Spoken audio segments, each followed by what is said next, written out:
2 Samuel 5. Then came all the tribes of Israel to David unto Hebron, and spake, saying, Behold, we are thy bone and thy flesh.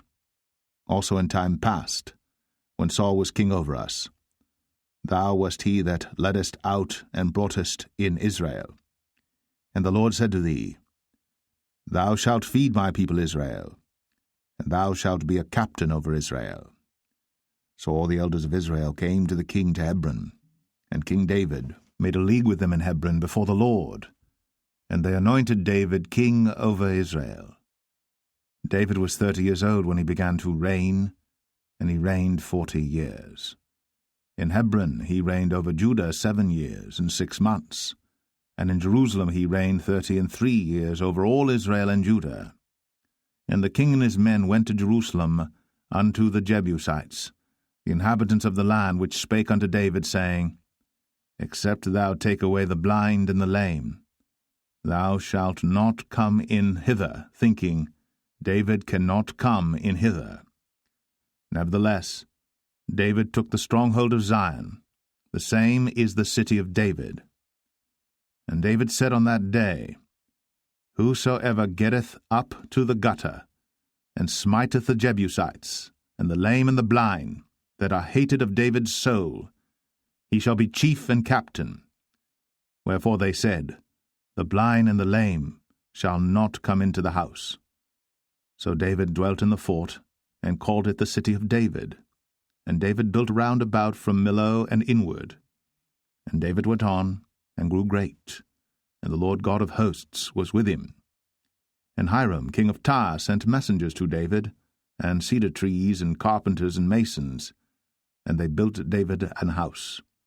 And David perceived that the Lord had established him king over Israel, and that he had exalted his kingdom for his people Israel's sake.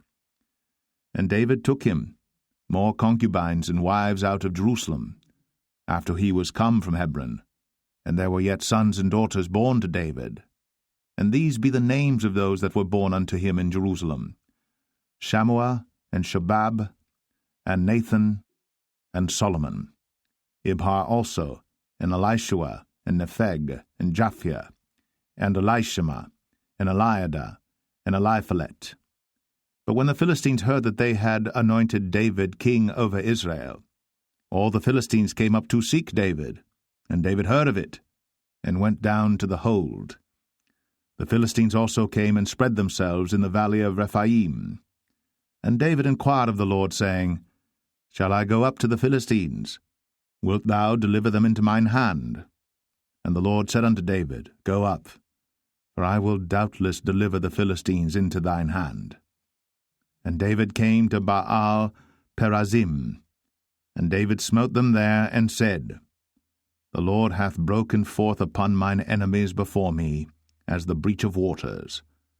Therefore he called the name of that place Baal Perazim. And there they left their images, and David and his men burned them. And the Philistines came up yet again, and spread themselves in the valley of Rephaim. And when David inquired of the Lord, he said, Thou shalt not go up, but fetch a compass behind them, and come upon them over against the mulberry trees. And let it be, when thou hearest the sound of a going in the tops of the mulberry trees, that then thou shalt bestir thyself, for then shall the Lord go out before thee to smite the host of the Philistines. And David did so, as the Lord had commanded him, and smote the Philistines from Geba until thou come to Gazer.